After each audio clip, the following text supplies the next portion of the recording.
Welcome to the Explainer. Today we're going to lay out a roadmap for a career in chip design. This is a field that's not just growing, it's right at the heart of a massive national push in technology. You ever look at your phone and just wonder how they pack so much power into something so small? Well, it's not magic, but it's pretty close. We're going to look at the incredible process that turns an idea into the electronics that run our world. Look, this is way more than just another tech job. It's a national ambition. And we're going to explore how this massive strategic push is creating a huge wave of opportunities for engineers just starting out. All right, so let's zoom out for a second and look at the big picture.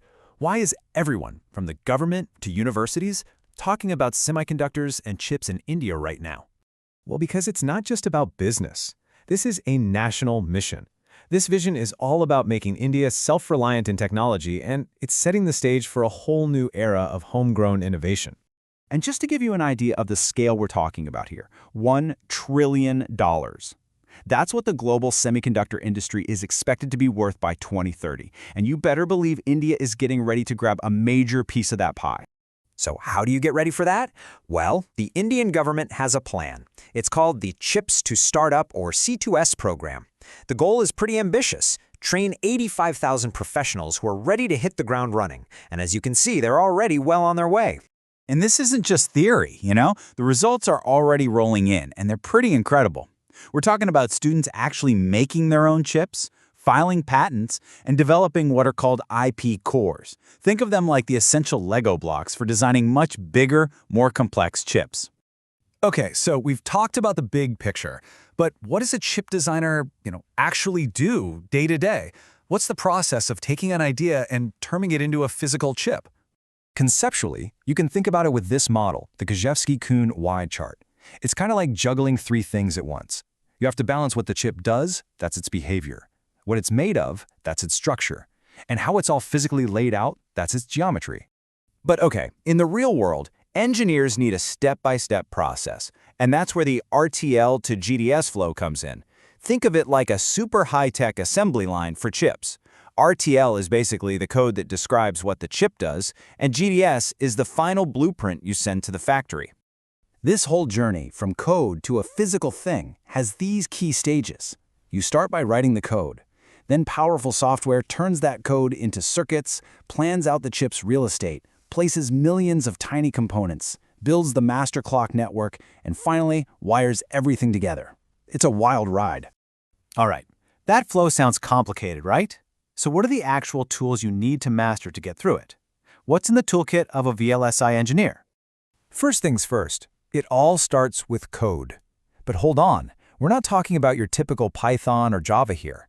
Chip designers use special languages called Hardware Description Languages, or HDLs. The big ones are Verilog and VHDL, and they're unique because you're literally describing physical hardware with your code. After you've got your code, you move on to this whole suite of incredibly powerful software. We call them EDA tools for electronic design automation. You'll be using tools from industry giants like Cadence, Synopsys, and Siemens to do everything from simulating your design to actually building and verifying it. And this right here is why getting your hands dirty with these industry-standard tools is, well, it's not negotiable. Knowing the theory is great, but knowing your way around the actual software that companies use every single day, that's what makes you hireable. Okay, so you've put in the work, you learned the theory, you've used the tools, now what? How do you actually prove to an employer that you know what you're doing? The answer? It's all about your project portfolio. I love this saying, your resume gets you noticed, but your VLSI portfolio gets you hired. And it's so true. Your portfolio is the tangible proof that you can actually do the work. It speaks way louder than just grades on a transcript. And look, you don't have to design the next supercomputer chip on day one. A great place to start is with foundational projects, like designing a simple CMOS inverter. It's one of the most basic building blocks in all of digital electronics. Because even a project this simple lets you show that you get the entire process, from the initial idea all the way to the final physical layout. You're demonstrating to recruiters that you can handle the exact tools they're using every single day. And from there, you just keep building. You can start adding more complex projects to your collection. Maybe design a small processing unit, or implement a communication protocol, or even build the logic for something like a traffic light controller. Each one shows off a different skill. All right, let's bring it all home. We're at the finish line. How do you turn all that training, all that hard work, and that killer portfolio into an actual career? What's the job market really like? So, the pay is definitely competitive for a starting engineer. But, and this is something you really need to be aware of, there's often a serious commitment involved. It's pretty common for companies to require multi-year bonds and even a security deposit because they're investing a lot in your training. And that's really what all this dedicated, hands-on training is for. It's the bridge that takes you from the classroom to your first day on the job, prepared for not just the technical stuff, but for the real-world expectations and demands of this industry. When you combine that solid academic foundation with real, practical skills you can show off in a portfolio, you're doing more than just getting a job.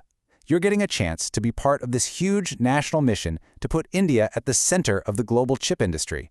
The only question left is, are you ready to jump in?